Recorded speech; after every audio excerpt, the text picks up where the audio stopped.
করতে গেছে, তখন ওরা জানছে বিনা রানী এএসপি ওই মহিলা খুব লোভী ছিল, খুবই সাংঘাতিক লোভী ছিলেন।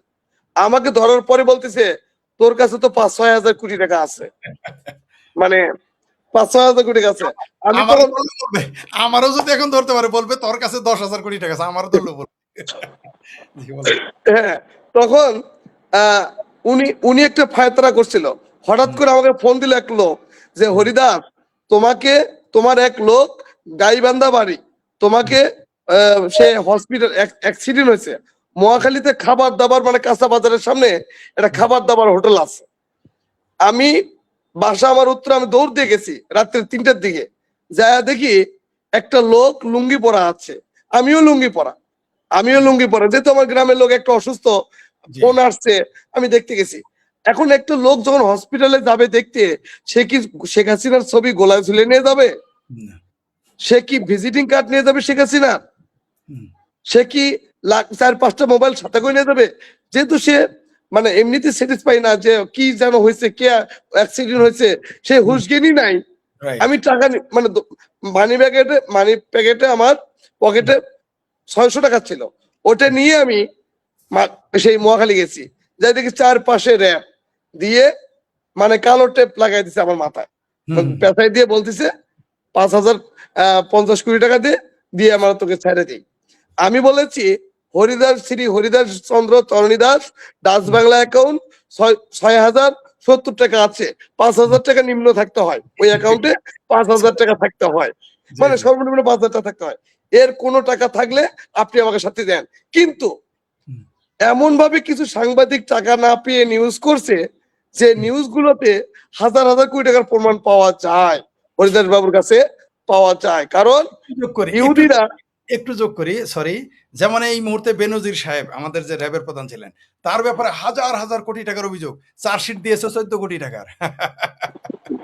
হ্যাঁ, মানে যখন দেখছে যে খ্রিস্টান দেশেরা খ্রিস্টান হয়েছে, খ্রিস্টান থেকে মুসলমান হয়েছে, তাহলে মনে হয় এর কাছে হাজার হাজার কোটি টাকা দিচ্ছে, মানুষকে ইমান নষ্ট করে ফেলাচ্ছে। তার মানে আপনার পরিচয় এখন, আপনি তো নিজে বলেন নিম্নবর্ণ হিন্দু, মানে হিন্দু, আবার আপনাকে খ্রিস্টান বানাইলো, মুসলমান বানাইলো, কত কিছু বানাইতেছে আপনাকে। জি প্লিজ। মানে পদে পদে নির্যাতিত হচ্ছে, আমি পদে পদে নির্যাতিত। আমি জানি ভালো কাজ, এরকম ভালো কাজ করতে গেলে এটা হয়।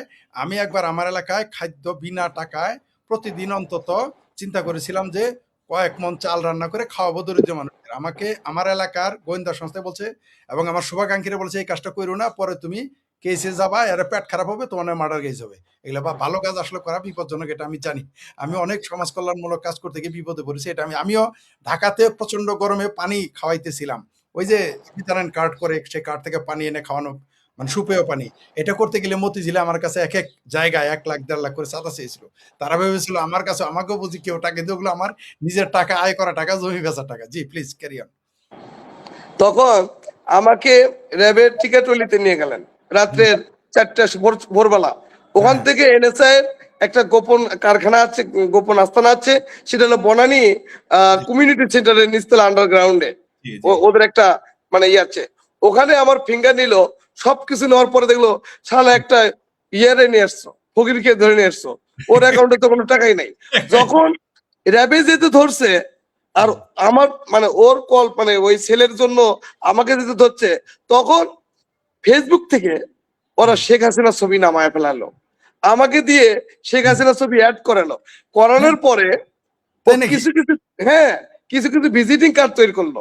আরে বাবা, আমি হসপিটালে ডাক্তার রুগী দেখতে গেছি, কে মরলো কে বাঁচলো এটা দেখার জন্য আমি গেছি।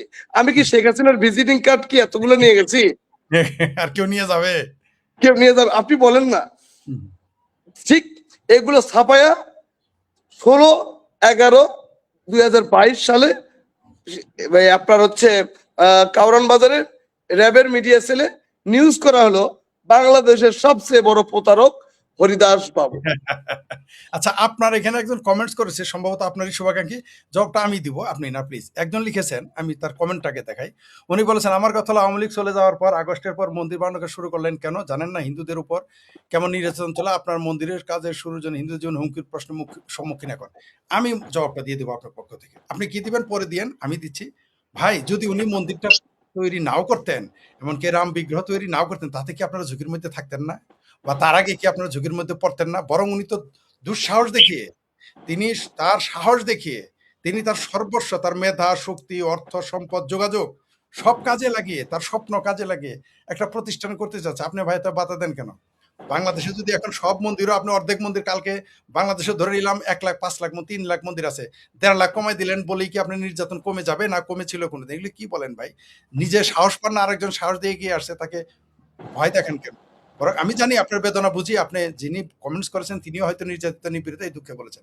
আশা করি আমাদের জবাবটা পেয়ে গেছেন। না, আমার কাছে ব্যাখ্যা আছে, এটার ব্যাখ্যা আছে আমার কাছে, আমি একটু পরে বলতেছি দাদাকে। সে আমার সনাতনী, আমার দাদা আমার কলিজার লোক, আমি একটু উত্তর দিব। আচ্ছা, আচ্ছা, আচ্ছা। হ্যাঁ, তখন আমি যখন দেখছে ইনভেস্টিগেশন করে যে আমার কাছে কোনো টাকা পয়সা নাই, জি, জি, একদমই নাই, মানে জি, আমাকে যে জামিন করবে সেই জি, রকমও লোক নাই, টাকা পয়সা নাই, জি, জি। তখন ১ ওই সেকেন্ড, এলাকার ১ গুজব সেকেন্ড, শুনলো। ১ সেকেন্ড। প্রিয় দর্শক একজন প্রশ্ন করেছেন, তার নামে অভিযোগ রয়েছে ইত্যাদি, ইত্যাদি। তিনি তো অভিযোগের খণ্ডন করতেছেন। এগুলো শুনেন। অভিযোগ করলেই তো আর অভিযোগ, আমার নামেও তো অভিযোগ করলে কি তাহলে তো আপনারা মেনে নেবেন? অভিযোগ করলেই তো একটা লোক অভিযুক্ত হয় না। বেনজির আহমেদের বিরুদ্ধে ১,০০০ কোটি টাকা, হাজার, হাজার কোটি টাকার অভিযোগ। তার এই বর্তমান সরকার তার বিরুদ্ধে তার দিয়েছে তদন্ত রিপোর্টে, চার্জশিটে লেগেছে ১৪ কোটি। তো একটা লোক অভিযোগ করতেই পারে। অভিযোগ উনি তো খণ্ডন করতেছে, শুনেন। এবং উনি তো লাইভে আসতেছেন। উনি তো প্রতারক যদি হইতেন তাহলে লাইভে হিসেবে কথা বলার হিম্মত তার হাতে। এতটুকু আপনারা যদি না বুঝেন তাহলে আমাদের কিছু করার নাই। তবু আশা করি উনার বক্তব্য আপনাদের যে অভিযোগ আছে, অবশ্যই কেউ, কেউ হয়তো আপনার পক্ষেরই, তারা চাচ্ছে আপনি অভিযোগ খণ্ডন করেন এবং আপনি অলরেডি করতেছেন। Please carry on.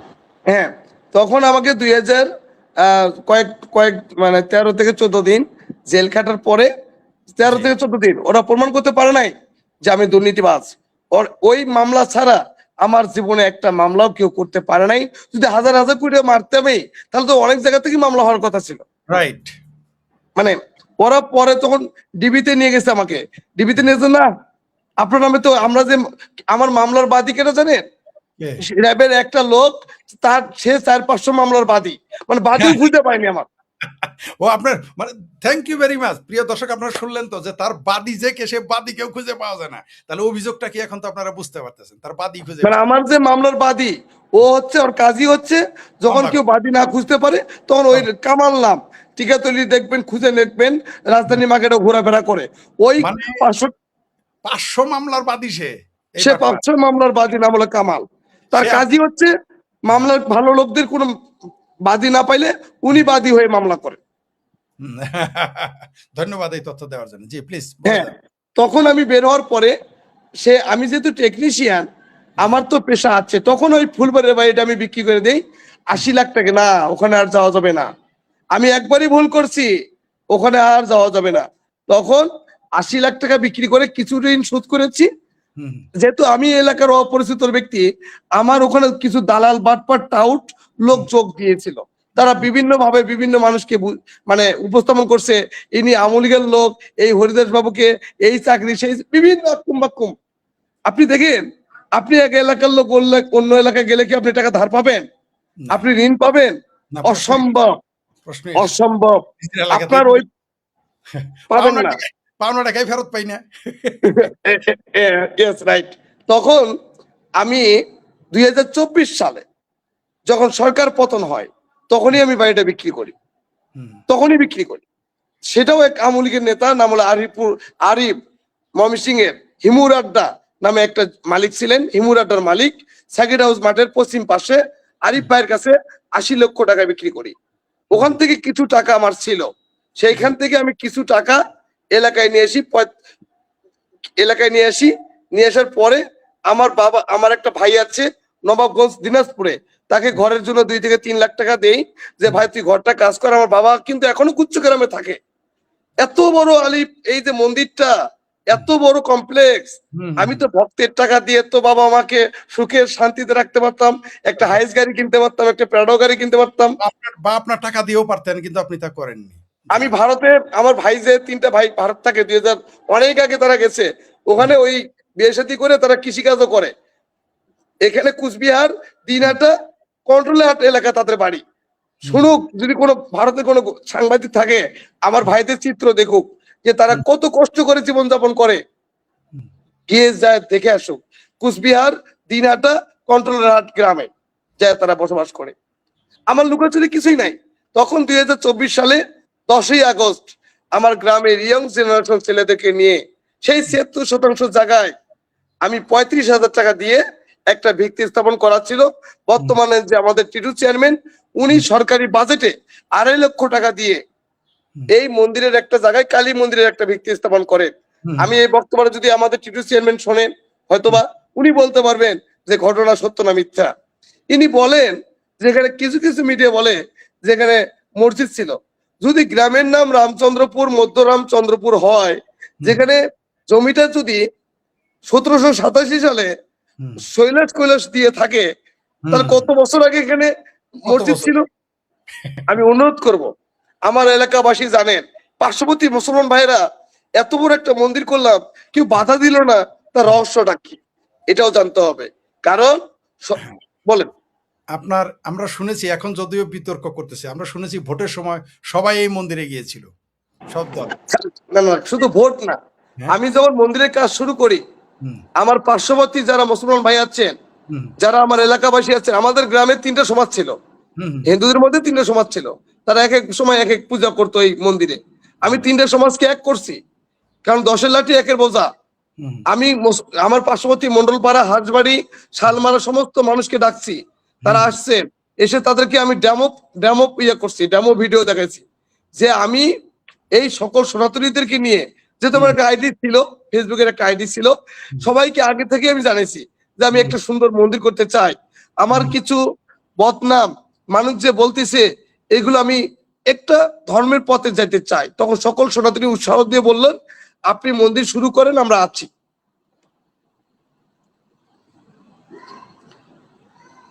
হ্যাঁ, তখন আমি আস্তে আস্তে আস্তে ৩৫,০০০ টাকা নিয়ে, দেখুন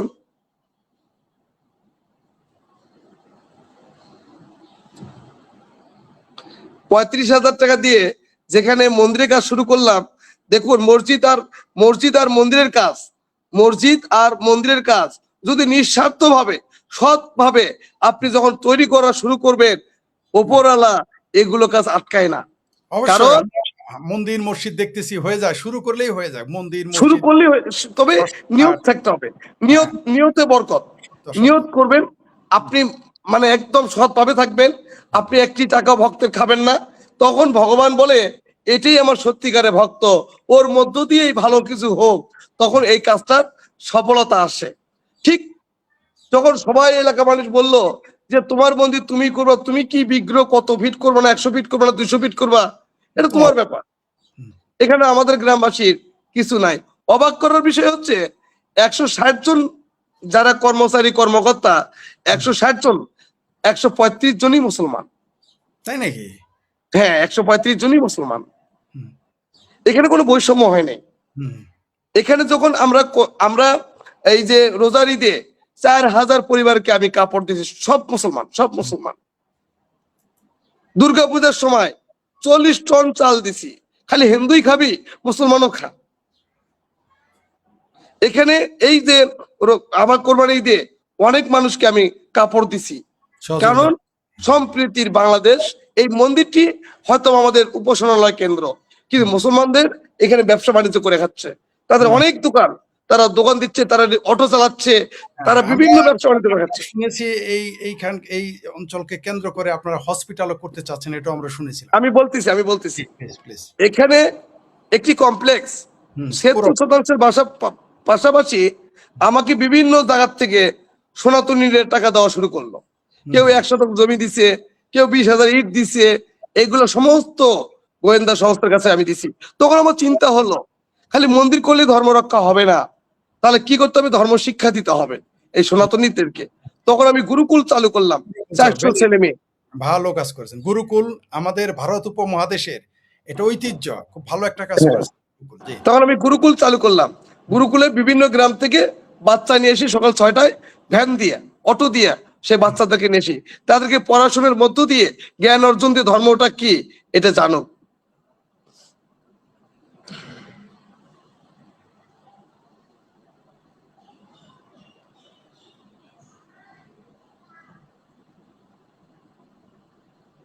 হ্যাঁ, উনি তখন আমি তখন ভ্যান দিয়ে, এরপর বৃদ্ধাশ্রম করছি, সেখানে ৪০ সিটের বৃদ্ধাশ্রম করছি। কারণ আমার বাবা যেহেতু গুচ্ছ গ্রামে আছে, হুম। আমি জানি আমার বাবার কষ্টটা কোথায়, কষ্টটা কোথায়? হ্যাঁ। আমি জানি আমার যখন বাড়িঘর ছিল না, আমি জানি বৃদ্ধ বাবা মারা কত কষ্ট পায়। হুম। সেই সুবাদে আমি তখন একটা বৃদ্ধাশ্রম বৃদ্ধাশ্রম। তৈরি করলাম। এই বৃদ্ধাশ্রমে শুধু হিন্দুরা না, সবাই থাকতে পারবে, হুম। সবাই থাকতে পারবে। তবে এরপরে চিন্তা করলাম, থাকার ব্যবস্থা হলো, মানুষের কর্মের ব্যবস্থা হলো, চিকিৎসার ব্যবস্থা। তখন আমি সনাতনী মেডিকেল কলেজ অ্যান্ড হসপিটালের জন্য জায়গায় ক্রয় করলাম। হ্যাঁ। তখন জায়গা ক্রয় করলাম। সেখানে মুসলমান ভাইরা অতপরিত ভাবে এলাকার মানুষ যে যা পারছে আমাকে সহযোগিতা করতেছে। এলাকার মানুষ ছাড়া এতদিন তো কোনো কথা হলো না। আজকে ফরিদ ভাইকে আপনাকে চিনি, লাইফে আসছি এই মন্দির বিষয় নিয়ে। মন্দির তো কালকে হয়েছে না, মন্দির তো 1 মাস আগে হয়েছে না। তাহলে এতদিন কেন? এতদিন কেন? কারণ রাম বিগ্রহ যখন, এখানে তো ভগবান শ্রীকৃষ্ণের বিগ্রহ আছে, 6 মাস আগে কমপ্লিট হয়ে গেছে, 6 মাস আগে। সেখানে উদ্বোধন করছেন এলাকাবাসী, আমাদের এমপি মহোদয়, এখানে জনপ্রতিনিধি সাদিক সাহেব, সব দলের লোকেরা এখানে এসে উদ্বোধন করে গেছেন। তখন তো কোনো কথা হলো না। এরপরে ভগবান শ্রীরামের 100%-এর মধ্যে 80% কাজ শেষ, 80% কাজ শেষ। সেখানে বলা হলো মানে ভগবান শ্রীরাম বিগ্রহের 80% কাজ সমাপ্ত হয়ে গেছে। সমাপ্ত হয়ে গেছে, মাত্র 20%, হুম, হুম। খালি প্লাস্টার করবে আর রং করবে।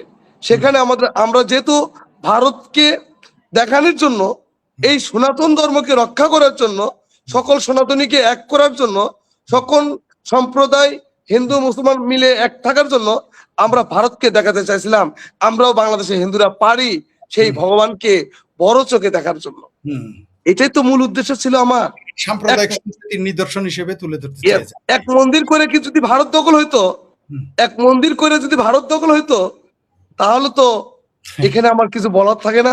পিনাকি দাদা, হুম। উনি মাস্টার মাইন্ড গুজবের দাদার যে দাদা হুম। আশুতোষ ভট্টাচার্য, উনি 10,001 টাকা দিয়েছেন এই মন্দিরকে।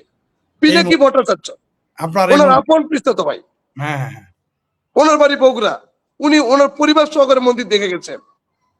আজকে বলেন এই ম্যাপ, এই ম্যাপ, এই ম্যাপ, এই ভারত দখল করতেছে। দেখুন, একটা মন্দির দিয়ে ভারত দখল হয় না, বরঞ্চ গাইবান্ধা জেলা তথাকথিত রংপুরের উন্নয়ন হতো। হুম। বিভিন্ন দেশ থেকে ভক্তরা আসতেন, এই মন্দিরটাকে কেন্দ্র করে মানুষের জীবন পরিবর্তন হয়ে যেত, এলাকার জমি জমার দাম হয়ে যেত, শিল্প কারখানা তৈরি হতো। অবশ্যই, অবশ্যই, অবশ্যই। আজকে রংপুরের বাসীকে তাদেরকে ধর্মের অনুমতি দিয়ে, ধর্মকে ব্ল্যাকমেল করে এই আজকে রাম মন্দিরের কাজ বন্ধ করা হলো। আমি জনাব তারেক রহমান স্যারকে বলতেছি, আমাদের স্বাধীনতা আমাদের 14 গোষ্ঠী বাবা দাদারা এই পাকিস্তানের সাথে যুদ্ধ করছে, করে সোনার বাংলা আমরা পেয়েছি। আমার সোনার বাংলা আমি ভালোবাসি। সেখানে যদি 20 বছরের মধ্যে যদি আমি ভারত যেয়ে থাকি, কোন ট্রেনিং নিয়ে থাকি, আপনি প্রমাণ করুন। যদি প্রমাণ করতে না পারেন, কালকা থেকে রাম মন্দিরের কাজ শুরু করে দেন। আমরাও এটা সেটা আমার আশা করি। চ্যালেঞ্জ, কারণ এটা আমার চ্যালেঞ্জ। এটা বাংলাদেশের মৌলবাদী শক্তি, স্বাধীনতা বিরোধী শক্তিরা, কারণ কোনো মুসলমানদেরও এত কোনো আপত্তি থাকার কথা না। কারণ 10 লক্ষ মসজিদ মাদ্রাসার দেশে একটা রাম মন্দির বা রাম মন্দির নির্মাণ হলে তাতে কি যায় আসে? আর এই বাংলাদেশে তো এমন কোনো অঞ্চল নাই যেখানে রাম নামে কোনো এলাকা নাই। রামচন্দ্রপুর, রামপুর, আমার গ্রামটার নামই তো রামচন্দ্রপুর। আপনার আমাদের যে গ্রামের নামে আমাদের যে এমপি মহোদয় থাকেন, আমাদের যে এমপি মহোদয় রামকৃষ্ণপুর। জি, তাহলে রামকৃষ্ণপুর আমার এলাকায় আছে রামনগর, রামকৃষ্ণ আমাদের এলাকায় তো বাংলাদেশে কোথায় নাই? না না, কোথায় নাই? আমাদের কিন্তু পার্শ্ববর্তী মুসলমানদের কোনো সমস্যা নাই। পার্শ্ববর্তী মুসলমানদের একটাই কথা, তুমি তোমার কাজ করো, আমরা তোমার পাশে আছি। বরং সকল মুসলমান কষ্ট পাচ্ছে। বরং ওই এলাকা আমি বারবার বলেছি যে ওই এলাকায় যদি এই এই আপনার কার্যক্রম চলমান থাকে এবং সনাতনীদের ভগবান রামচন্দ্রের বিগ্রহ নির্মাণ হয়, তাহলে ওই অঞ্চলের মানুষের অর্থনৈতিক প্রবৃদ্ধি বাড়বে, অর্থনৈতিক উন্নয়ন ঘটবে, কোনো সন্দেহ নাই। নিশ্চয়ই এখানে তো সব তো আর হিন্দু বাস করে না, এখানে মুসলমানও আছে, তাদেরও তাই। না না না, আমাকে চেয়ারম্যানই তো 10,000 টাকা দিছে। আমাদের যে বর্তমান চেয়ারম্যান, জি, টিটু জি, চেয়ারম্যান, উনি যথেষ্ট ভাবে মন্দিরে সহযোগিতা করেন, সব জি, সময় সহযোগিতা করেন। কই, উনি তো আমাকে বাধা দিল না, হরিদাস তুমি এটা কেন করতেছো? এবং এখানে হাসপাতাল হলে, শিক্ষা প্রতিষ্ঠান হলে, গুরুকুল হলে মানুষের লাভ হবে, ওই অঞ্চলে লাভ হবে, জমির দাম বাড়বে, মানুষের জীবন মান উন্নয়ন বাড়বে, যাতায়াত বাড়বে এবং দেশ বিদেশে সুনাম হবে নিঃসন্দেহে। 80% হয়ে গেছে, হঠাৎ করে 20% নিয়ে তারা সমালোচনা, অবশ্যই সন্দেহজনক, কোনো সন্দেহ নাই। আপনার কাছে আরেকটা জিনিস জানতে চাই, আপনার পোস্টে আমি দেখলাম যে এখানে আপনাদের 40 কোটি টাকা আপনাদের প্রজেক্ট, ঠিক আছে? তো না, আমার তো প্রজেক্ট না, এটা কোনো প্রজেক্ট না, এটা হচ্ছে সকল সনাতনীরা যা দিচ্ছে তাই এখানে তাই তৈরি হচ্ছে। কাজ চলমান, মানে এটা প্রজেক্ট না, চলমান, কন্টিনিউয়াসলি চলতে থাকবে, থামবে না, এটা বুঝতে পারছি। সুতরাং এখানে কি হলো না হলো যায় আপনি আপনি অবাক শুনবেন, অবাক হবেন, বলেন। এখানে যে দোকানদারেরা আছেন ম্যাক্সিমামই হচ্ছে মুসলমান দোকানদার। হ্যাঁ, ম্যাক্সিমাম। এবং এখানে কিন্তু প্রতিদিন 50,000 লোকেরা আসে। যদি 50,000 লোক যদি 10 টাকা করে দেয় মন্দিরে, কত 5 লক্ষ টাকা হয়, 5 লক্ষ টাকা ডেইলি হয়, শুধু রাইট। 10 টাকা, অনলি 10 টাকা। 10 টাকা করে দিলেও 5 লক্ষ টাকা হয়, ঠিকই বলেছেন। তাহলে তাহলে মন্দিরে পাগলা মসজিদ কোথায়? পাগলা মসজিদ কোটি কোটি টাকা ওঠে প্রতি মাসে। কোটি কোটি টাকা। তাহলে এখানে টাকা তো মানুষ দিতে চায়, এখানে অন্যায় করতে হয়, প্রতারণা করতে হয়, না, মানুষকে চাঁদা নিতে হয়। ধর্মীয় ইসলাম ধর্ম বলেন আর সনাতন ধর্মই বলেন, ধর্মীয় ভাবাবেগ, আমাদের দেশের মানুষ ধর্মপ্রবণ, আমাদের দেশের মানুষ ধর্মভীরু, ধর্মান্ধতা বিপজ্জনক। আমাদের দুই ধর্মেরই মানুষ ধর্মভীরু, এই জন্যই পাগলা মসজিদে মাসে মাসেই দেখা যায় কোটি কোটি টাকা চলে আসে। মন্দিরে তো অবশ্যই আসবে, আসতেই পারে, এটা স্বাভাবিক। এবং এটা দিয়ে আপনি কাজ চালাবেন, কোনো সন্দেহ নাই। শুধু আমার ধারণা শুধু হিন্দুরা না, এখানে মুসলমানরাও। আপনি যে হাসপাতালের কথা বললেন, আপনি যখন হাসপাতালের ঘোষণা দিবেন, আমি তো সেখানে কমপক্ষে 1 লক্ষ টাকা দিব। আমি না না, আপনার হাসপাতালটা কেন, হাসপাতালটা কেন হয়? মানুষ জি যখন টাকার অভাবে চিকিৎসা করতে পারে না, হ্যাঁ, এখনকার দিনে কিন্তু বিভিন্ন আইসিইউ নামে ব্যবসা হচ্ছে, আচ্ছা, বিভিন্ন ব্যবসা হচ্ছে। সেখানে সব- মানবতার দিক থেকে ভক্তরা যদি 10 টাকা 20 টাকা দিয়ে যদি মেডিকেলটা হয়, এখানে মুসলমান ভাইয়েরাও তো উপকৃত হবে। আর সবাই আসবে, শুধু হিন্দু, মুসলমান, বৌদ্ধ, খ্রিস্টান, নাস্তিক, দেশি বিদেশি সবাই আসবে, কোনো সন্দেহ নাই। তারপর আপনি যে অঞ্চলে করেছেন সেটা হচ্ছে অত্যন্ত পিছিয়ে পড়া একটা এলাকা। সেখানে হঠাৎ আরো ভালো, এই যে বাংলাদেশের মানুষ প্রতি বছর লক্ষ লক্ষ মানুষ ভারতে চিকিৎসা করতে যাচ্ছে, তাদের কি কষ্ট, তাদের কি বেদনা আমি জানি, তাদের কি অর্ধ কষ্ট হয় আমি জানি। আমি জানি যে আপনি হসপিটাল করলে আমি তো আপনাকে, আমি আমার মতো লোকেরা তো একটা চাঁদা দিবেই, বরং যারা এই যে ভারতে চিকিৎসা করতে যায় তারাও আপনার ওইখানে চাঁদা দেবে, আমি জানি। সেটা হিন্দু মুসলমান প্রশ্নে না। না না, আমার প্রশ্ন কি ছিল জানেন? আমার ওই যে ভারতের চেয়ে বড় রাম মন্দির, হ্যাঁ, ভারতের চেয়ে বড় হসপিটাল, কেন কেন করতেছি? আমরা বাংলাদেশি, আমাদের যা সম্পদ আছে, যা সঞ্চয় আছে, এটা দিয়ে আমরা বিশ্বকে দেখা দিতে চাই আমরা বাংলাদেশ পারি। এটা আমার উদ্দেশ্য ছিল। সেখানে ভারতের এজেন্ট বানাই দিল আজকে আমাকে। হ্যাঁ, এটাই আসলে আপনাকে ভারতের এজেন্ট বানিয়ে আসলে এটা বিভ্রান্ত করলো। একদিকে দেখেন যখন বলে যে কি আদ্দিন হসপিটাল বন্ধ করতেছে, দেখেন ওই নিয়ে আবার উল্টো অভিযোগ করে, আদ্দিন হসপিটাল বন্ধ করতেছে ভারতে যাতে রুগী যায়। আর আপনি নিজে হসপিটাল করতে চাচ্ছেন জনগণের সহযোগিতা নিয়ে, দেশি বিদেশি সহযোগিতা নিয়ে, সাধারণ হিন্দু মুসলিম বৌদ্ধ সবার সহযোগিতা নিয়ে, তখন বলে যে এটা হলো ভারতের ষড়যন্ত্র। মানে অদ্ভুত ব্যাপার, এরা মানে একই কথা এক যাত্রায় দুই বিচার করে এরা। দেখেন ওইখানে অভিযোগ করতেছে যা, এখানে তার উল্টা। আমি আপনার অবশ্যই আপনার হাসপাতাল হোক, এটা শুভকামনা জানাই এবং আমরাও সহযোগিতা করব, সহযোগিতা আনিয়ে দেবো, আপনাদের কোনো সমস্যা নাই। আপনি বড় ভাই, গেলে একটা বড় ভাই একটা কথা বলি। জি বলেন। আপনি এতদিন লাইভ করে আসতেছেন, জি, অনেক আপনার কিন্তু ভালো মন্দ মানুষ থাকবে, সবার সাথেই জি, জি, আছে, আছে। অনেক ভালো। কি আমি এগুলো? হরিদাস, হুম, আমি হরিদাস ভক্তের দাস, ভগবানের দাস। হুম, আমি চেষ্টা করব আমি আমার ধর্মটাকে সঠিকভাবে হুম, উপলব্ধি করার জন্য। হুম। কারণ অন্য দেশের সংস্কৃতি এই দেশে আমি ঢুকাবো না, না, এটা না, আমার চ্যালেঞ্জ ছিল। অন্য দেশের সংস্কৃতি আপনি কেন ঢুকাবেন? আমাদের বাংলা সংস্কৃতিই তো ঋদ্ধ, হ্যাঁ, সমৃদ্ধ। আমাদের কি সংস্কৃতির অভাব আছে? আমাদের শিল্প, সাহিত্য, সঙ্গীত, সংস্কৃতির, এই বাংলার অঞ্চলের সাহিত্য, সঙ্গীত, সংস্কৃতির তো অভাব না। আপনি কোথা থেকে আনবেন? বরং এটাই তো যথেষ্ট আমাদের জন্য। জি, ঠিকই বলেছেন। ধন্যবাদ আপনাকে। বলে যান। দাদা, এখন এখন কি বলা হচ্ছে, হরিদাসকে অ্যারেস্ট করা হোক। এত আমার সহজ। ভগবানকে, আমার ভগবানের মন্দির আবার ভেঙে ফেলতে বলতেছে, হুম, সংস্কার করতে বলছে। আমি সবাইকে বলতে চাই, যদি হুম, আপনাদের আইনে থাকে, হুম। যদি আপনারা আইন করে ভাঙতে পারেন আসেন ভাঙেন, কিন্তু আমি আমার ভগবানকে ভাঙতে পারবো না, আমি আমার ভগবানকে অপসংস্কৃত করতে পারবো না। যদি আপনাদের এবিলিটি থাকে, ক্ষমতা থাকে, আইন থাকে, আপনার যদি মানবতা না থাকে, আসুন ভাঙ্গুন। আমরা আপনার আপনার আপনার এই কাজে শুভকামনা, আমরা শুভকামনা জানাই এবং আপনার এটা হোক আমরা চাই। আইনগত যদি আপনি ত্রুটি করে থাকেন অবশ্যই সেটা আইন দেখবে, সেটা আইনের কাজ। সেটা তো প্রতিবাদের কিছু না। আপনি যদি কোনো অন্যায় করেন, বাংলাদেশের ৮টা গোয়েন্দা সংস্থা আছে। তারা কি বসে আছে হরিদাসকে এতক্ষণ বসিয়ে রাখছে? যদি আপনি সত্যিই কোনো ভুল কাজ করতেন, অন্যায় কাজ করতেন, এতক্ষণ ৮টা গোয়েন্দা সংস্থা কখন আপনাকে মিথ্যা অভিযোগে ধরে নিয়ে যায়? আর তারা কি না, না, আপনার আমি একটা জিনিস ক্লিয়ার করতে চাই, যেখানে হাজার হাজার মানুষ আন্দোলন করলো, ওই আন্দোলনের টেক্কা না দিয়ে আমাকে হরিদাস মন্দিরে রাখলো, হ্যাঁ, এত এটা সহজ, কেমন? এতই সহজ। এত আর আপনি না, না, লাইভে এতগুলো আন্দোলন ঠেকাই দিয়ে হ্যাঁ, হরিদাসের পাশে 50টা পুলিশ দিয়ে হ্যাঁ, হরিদাসকে পাহারা দিল। হুম, আমি কি? আমি কি? আমি ন্যায়, আমি ন্যায়, অবশ্যই, আমি অবশ্যই। নিরপরাধ, আমি সত্য পথে আছি। বাংলাদেশ সরকার সত্য পথে আছে, ন্যায়ের পথে আছে। আপনার এই লাইভের উপস্থিতি এবং আপনার টোন বলে দিচ্ছে আপনি নির্দোষ, নিরাপদ মানুষ। কোনো সন্দেহ নাই আপনি একটা মহৎ কাজে এগোচ্ছেন। আপনার এই মহৎ কাজে আমরা থাকবো। শুধু হিন্দুরা না, এখানে মুসলমানরা থাকবে বলে আমি বিশ্বাস করি। যারা প্রকৃত মুসলমান তারা আপনার সাথে থাকবে, আপনার ভালো কাজে, অন্তত আপনার হাসপাতালের সাথে থাকবে, কোনো সন্দেহ নাই। আর আপনার ধর্মীয় অধিকার আপনি নৈতিকভাবে বাংলাদেশের আইনে, আন্তর্জাতিক আইনে আপনি সেটা পালন করার অধিকার রাখেন। অবশ্যই আপনি সেটা করতে পারবেন এবং করবেন। কোনো সন্দেহ না। আপনার কে ধর্ম মানলো, কে মানলো না সেটা বলছি না।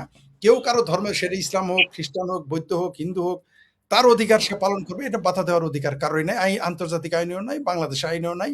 আর আপনি বাংলাদেশের নাগরিক, আপনার কোনো ভয় করার কিছুই নেই। আমরা মনে না, করি না, আমি কিন্তু পাসপোর্ট দিয়েছি। জি, গোয়েন্দা সংস্থা আসছিল মিনিমাম 10-12 টিম আসবেই ঢাকা স্বাভাবিক। থেকে। বিভিন্ন এই কয়দিন যা শুরু হয়েছে হুম, আমার শারীরিক ভাবে, তারা বলছে এই হুম, গল্প তো রাজার গল্প শুনি খালি ফেসবুকে, রাজার গল্প শুনি, মানে এতে জি, আপনি সত্যিকার একজন ভালো মানুষ। আপনি যা অবশ্যই। ইনকাম, হুম, ওনারা নিজে ক্যাশে বসেছিলেন, ও হুম, গোয়েন্দা সংস্থার লোক একদিন বসেছিলেন হুম, কাউন্টারে, যে আসলে এটা রাজার গল্প নাকি এটা হ্যাঁ, বাটপারি টাকা নাকি এটা রাইট, দুর্নীতি টাকা আছে। রাইট। উনি অবাক হয়ে গেছেন, দাদা এইরকম মন্দির 20টা করা যাবে যদি আপনি ন্যায়ের অবশ্যই পথে থাকেন। আপনার প্রতিষ্ঠান সেখানে হবে। আমরা আশা করি বাংলাদেশে এরকম আরো প্রতিষ্ঠান হবে। আপনি যে কাজটা করেছেন, আপনি একটা পথ, আপনি এই কম বয়সে এত ঝুঁকি নিয়েছেন। আমি শেখ ফরিদ ১৫ বছর যাবৎ চেষ্টা করতেছি একটা হসপিটাল করার। সেইখানে জমি পর্যন্ত আজকে নিতে পারি না। শুরু করে দিয়েছেন। আপনাকে অবশ্যই অভিবাদন জানাবো। আপনি এই বয়সে করতে পেরেছেন। আপনাকে অনেকেই সেলুট জানাচ্ছে, জানাবে এবং আমি বিশ্বাস করি যে আপনার এখানে আপনি আইনের আপনি বেআইনি কিছু করেন নাই। আর বেআইনি কিছু করলে আমরা আপনার পক্ষে থাকবো না। এটা স্বাভাবিক। দাদা, দাদা, স্বাভাবিক। হিন্দুদের জন্য ভারতে যাওয়া কি সহজ না? হিন্দুদের জন্য ভারতে যাওয়া এত হিন্দুরা বড় ঝুঁক ঝামেলা, এক আমি এক তো পালাই যেতাম ভারতে। ১ কোটি মুসলমান অনুপ্রবেশকারী হইতে পারে। আপনি যাইতে পারবেন না। অবশ্যই আপনি না, পালায় যাইতে না, পারবেন। না, আমি যদি অন্যায় করতাম, আমি যাই ভারতে যাইতে আমার মানে একদিন লাগতো। আপনি যদি অন্যায় করবেন, এত কোটি টাকার ব্যাপার আপনি আগেও চলে যেতে পারতেন। আপনি এখন কেন আগেই চলে যেতে পারতেন এগুলো না করে। এগুলো আমরা বুঝতে পারতেছি। এখন আমরা জানি যে এই সমাজে খারাপ কাজের কোনো বাধাগ্রস্ত হয় না। ভালো কাজ যারা করতেছে তারা, বরং আমি মনে করি আপনার এই বাধা আপনাকে আরো এগিয়ে নিয়ে যাবে এবং আপনার এই প্রতিষ্ঠান, যেমন এই যে আজকে আমি বললাম যে আপনার আপনার হাসপাতালের সাথে আমিও ফরিদ থাকবো, আরো আমার শুভাকাঙ্ক্ষীরা থাকবে। এইভাবে আপনার পক্ষে লোকজন আসবে, চলে আসবে, অবশ্যই চলে আসবে। কোনো সন্দেহ নাই। বরং অনেক সময়